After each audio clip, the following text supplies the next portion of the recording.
You're listening to Sell the Damn Service, the podcast for service providers who want to scale sustainably, book out with high value clients, and make serious money without jumping on the 6 figures in 7 minutes hype train.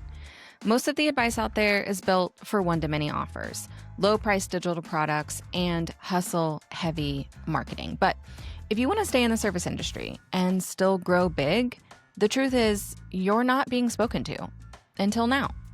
I'm Emily Williams, an award-winning business owner who sold millions in the online space through both services and digital products. And after all of that, here's what I know for sure.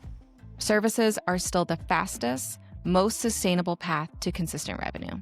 So if you're ready for yapping, hot takes, and straight up conversations about what it really takes to sell and scale your services, you're in the right place. So you might be cannibalizing your own offers, but not in the way that you think. And I want to talk about it. So I had a conversation with a client today, and it pinpointed this really, I think, common scenario that a lot of us are either in right now or we are about to be in. And so I want to talk it out and highlight how you can correct it or prevent it in the first place. So if you don't know, I am the queen of productization, especially productizing your service. I read a book a long time ago. It's one of my favorite business books. It's called Built to Sell, and it changed something innately in my brain. I read this book, honestly, probably a decade ago at this point, and I think about that book all of the time. And whenever I try to overcomplicate business or my offers, I go back to the philosophies of that book. And the very, very, very, very, very quick synopsis of that book, because it's told in like a fable. So it's storytelling, like, where there's a mentor and then there's a business owner. They don't exist. It's all pretend, right? But it doesn't read like a regular business book that feels really dry. And it's just like, and then this strategy and this strategy. It's truly told as a story. And so the story is this guy is a founder of a marketing agency, and they do logos and branding and web design and business cards and billboards and like all of these different design things, right? And he's the CEO, he's the founder, and he's over capacity. A constant churn of his team members, and his company's not growing. And he goes to this mentor and he's like, what can I do? Like, I don't ever see me being able to retire. I don't see the growth in this. Like, I think I'm just going to sell it, or I'm going to close it. Right. And the guy was like, you need to design your company like you're going to sell it. And the guy was like, I don't want to sell it. I want to run this forever. And he was like, that's fine. You still need to make it so that it's built to sell. So ultimately what he was saying is you need to find the thing that you actually want to hone in on and craft and be really good at. And so they walked through in this story of how they like eliminated a ton of different offers. They dialed in on just doing logo design. That was the only thing they offered. And they got really, really good at that. So then when you offer logo design and that's the only thing that you're doing, you can create a process around that. And you can train other people how to do that process and sell that thing. And it's a whole big thing. Anyways, that book drastically changed my life. And it's how I think about business like full force now. Like, that is the filter that I run every single idea through, business through. It's how I strategize. It's how I consult, all of it. What is the thing that you want to be known for and get really good at, and dial in on that? It's not to say that you can't have more things down the line, but what is the thing? Right? And I call that your authority anchor. You've heard me talk about that multiple times. You're going to hear me talk about it a lot. You're going to get sick of it. But it is what is the one result you want your clients to get? Right? And it's not a rhetorical question. I'm actually asking you. If you took a look at every single thing that you offer, your services, your products, right? Whatever you call them, your offers, your containers, what is the one result that someone gets in each of those things? Okay? So the reason why I ask you that, and the reason why that is a big part of the work that we do together is, well, one, we can't productize until we know what we're actually after, right? If everyone is getting a different result, it's impossible to productize. And so we really have to streamline. But what's happening now, and why I think this is an upcoming problem for a lot of you, is because, well, you're working with me and you are now developing these hybrid business models, because I love a hybrid, where you are offering a productized service that has both done for you elements and DIY elements. And that has both done for you elements and done with you elements, right? Maybe the done for you elements are you are copywriting, or you hop into their account and set up something, or you're offering revisions or light design work, whatever it is, right? There's done for you elements. And then there's done with you, where maybe there's also some trainings and videos and templates or whatever that they can then implement and go through and install, so to speak, in their business, right? And then they get feedback on that, and it just creates this kind of cohesive relationship. Well, some of you have now that hybrid model because we developed it together.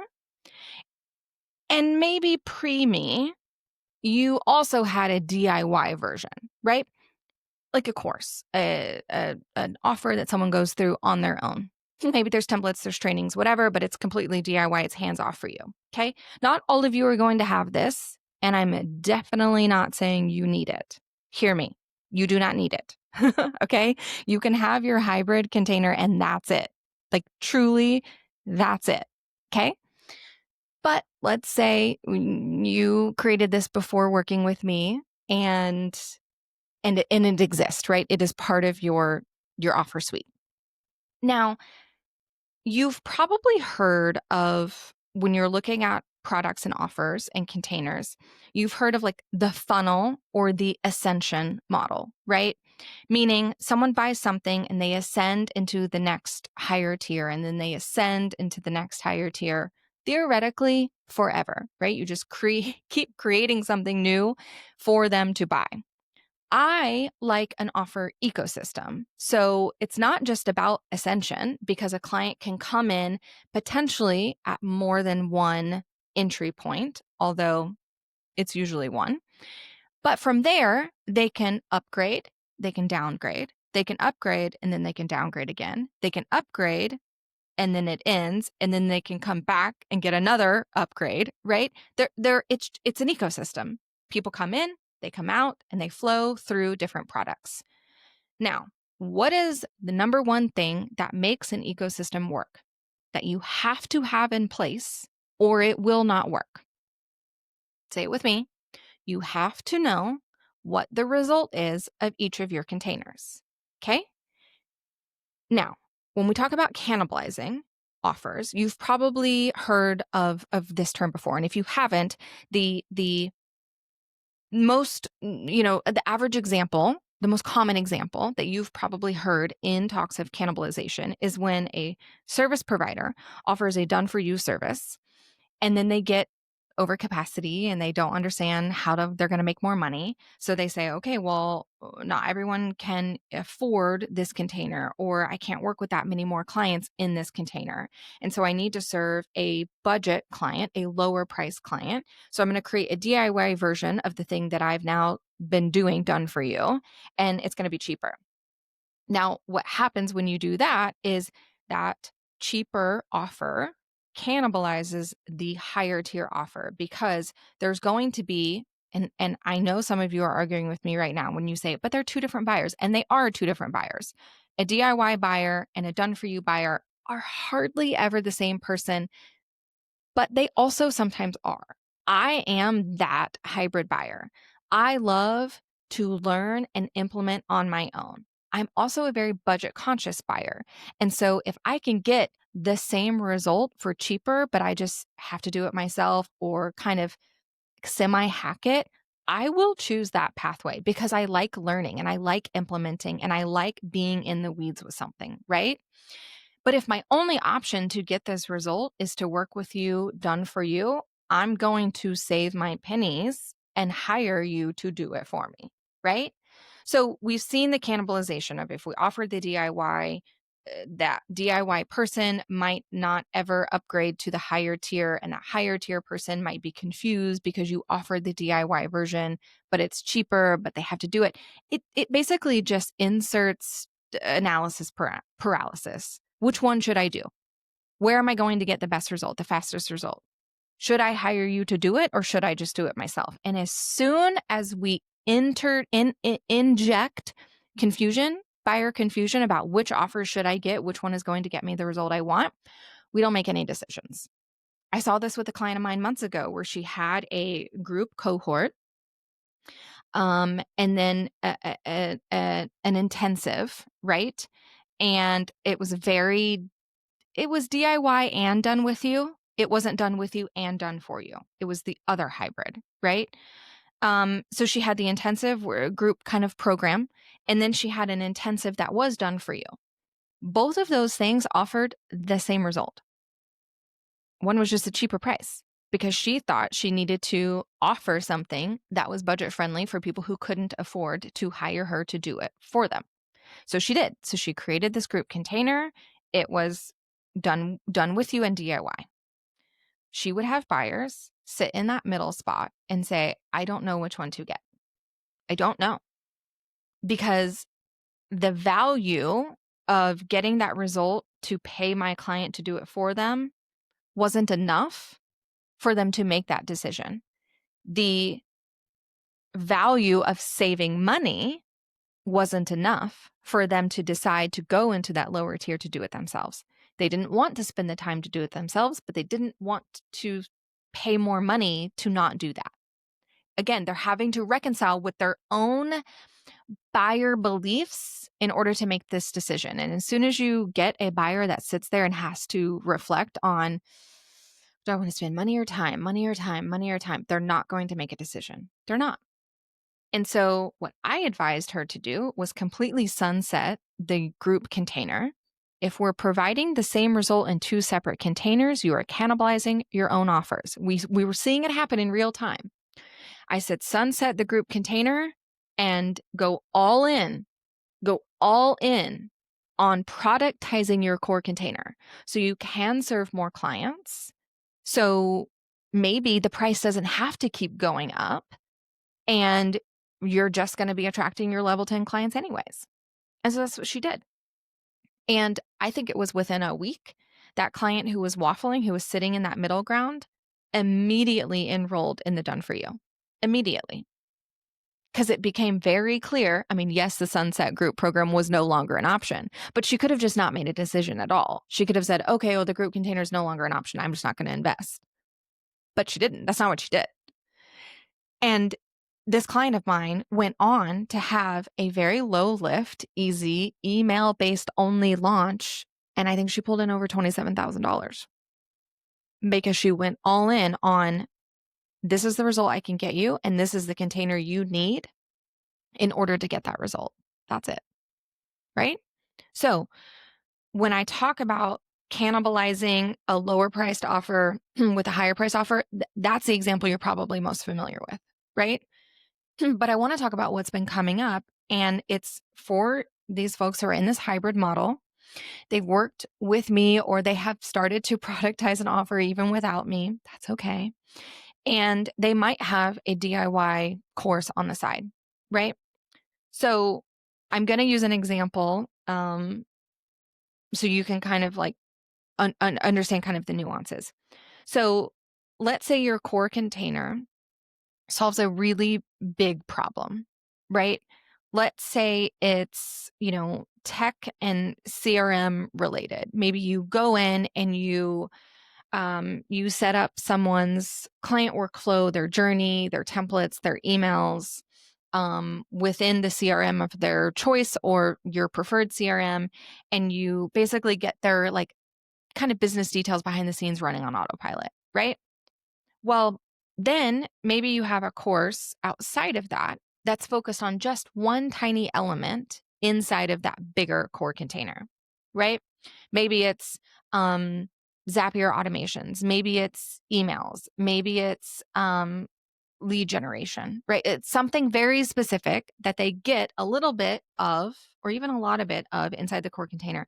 But you've also pulled some elements of it and dialed in deeply into a DIY container. Well, what was happening with this client was that the sales of the DIY container weren't popping off as much as she thought that they would be. And she reached out to me and said, hey, so I've actively told 3 people this week that they actually shouldn't get the DIY course because either they already have the core container or they're on the wait list and about to buy the core container, or they have this one template that she offered with this other bundle and this other person. And so it doesn't really make it worth it. It doesn't make it worth it to invest in the course and the core container. And immediately, red flag little sirens are going off in my brain. Because if we go back to the root question, what is the number one result you want your client to get in this container? Guess what, guys? That result shouldn't be the same with every single offer. It shouldn't. Otherwise, you're actively creating offer silos instead of an offer ecosystem. And if you have someone who is going to purchase the bigger container and this product over here that you've created doesn't support that bigger container, doesn't dive deeper into a specific element or provide the beginner stages of a specific element, then what is the point? What is the actual purpose of that container if you can very specifically tell someone, actually, you don't need it? Then why does it exist? Why? If it is not helping the evolution of your ideal client move through your ecosystem, and it's definitely not ascending, right? Because we could look at this the other angle and you could say, okay, well, maybe they need to buy the DIY course first and then go into the core container. But that's not the case because they're already going to have then a huge element of what is solved in the core container done through the DIY course. So should we offer them a discount when they buy the core? Like it starts to just inject these overthinking nuances to how your offer ecosystem works because it's actually not an ecosystem. It's a bunch of offer silos. And that's not what we want because our goal here is to increase our average client value, increase our lifetime client value, not decrease it and not keep it stagnant. And we're not going to see those increase if a client buys in this silo and no other silo makes sense. That's all the money that they're ever going to spend, right? And we all know that it's easier to sell to an existing client and serve an existing client than to constantly be getting new ones. So that's the revenue side of it. But from the service side of it, I know there are things you can still help them with, either on the front end or the back end. I know that. So why aren't we doing that? Why are we creating these offers in silos that solve a little bit of all of the same problems? Because what is literally happening is we're creating then an audience who is say, I don't know what to buy. I don't know where my hard-earned money, my money that I'm going to be intentional about spending, where I should spend it. It's the overwhelm of making the wrong decision and not getting the result that we thought we could get or would get because the messaging was messy, because the offer was available, right? If I'm a budget conscious buyer only and I'm looking at you have a DIY version that solves one tiny problem and then a bigger core container that solves a lot of problems, I might pick that DIY one and say, well, I mean, I didn't get all of my problems solved. I kind of knew that wasn't going to happen, but I've already spent the money here and I don't want to pay full price for the core container because I got a huge chunk of it already. Do you see the thought process that we're literally creating because of this? So just because you are a service provider and maybe you haven't created the DIY version of your service, which don't do that. If you're thinking about doing that, don't do that. what you will do, spoiler alert, what you will do is create an entirely other business. If you want to do that, because it is just your life's mission to have low price products available out there, that's fine. Start another business, like an additional business. Start a new Instagram, start a new website. Because inevitably what happens every single time is you're going to come to me and you're going to say, well, I stopped selling because I didn't know what to talk about anymore. Because my DIY people maybe don't want to hear about this element of the done for you course, but then my done for you people don't really care to learn how to do this part. So I just stopped talking about my containers because I don't know what to say. And when you don't know what to say, you don't say anything. Right? What is the number one result that you want to get from each of your containers? Are they being solved in the existing container? Is too much being solved? Is the same thing being solved from another container? What do you need to audit, tweak, change, eliminate, go all in order to get the clarity? Not just for you, but for your clients and your prospects. Because when you're able to do that, then we can go into productization land, which is my favorite part. This is where systems can come in and support us. This is where delegation finally becomes an opportunity if you want to take it. Not everyone does. That's fine. There's productization without delegation. Don't worry. But also, you don't have to be afraid of it because we can still capture your expertise, your framework, your USP when we productize.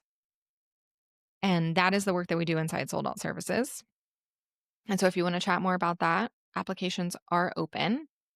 It is a hybrid done for you and done with you container. So there is some work that you need to do on your own and then submit it for review, and then work that we will do together. And our goal is to get one core container established and productized so that you can go all in on the one result that you want to be your authority anchor. And we shift everything else around that. So I'd love to chat with you about what that looks like. When you apply, you can snag 15 minutes with me and we can talk about it. Or you can always slide into my DMs over on Instagram at Emily Says, and we can chat it out. It's getting completely revitalized. Sold Out Services is going to have, it's incredible, like what's being built behind the scenes. I'm so excited. So it's brand new and it's even more focused, right? I am practicing what I preach and eliminating a lot and streamlining a lot and getting very, very specific of who it isn't for. And that's only going to benefit you. So I'm very excited. Slide into my DMs if you have any questions, but your homework truly is thinking about and writing it down and messaging me. What is the number one result you want your clients to get from each of your existing offers? Even if they need to be refined and tweaked, I want you today, as is right now, to list it out and go send it to me so we can chat about it.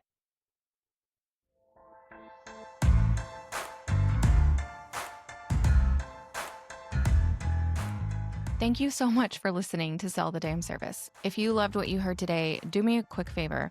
Hit subscribe, leave a rating, and drop a review.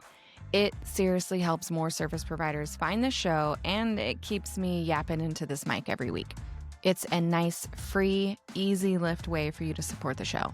And hey, if you've got a friend who needs to hear this, please send this episode their way. The more people selling their damn services with confidence, the better this whole industry gets. See you next time.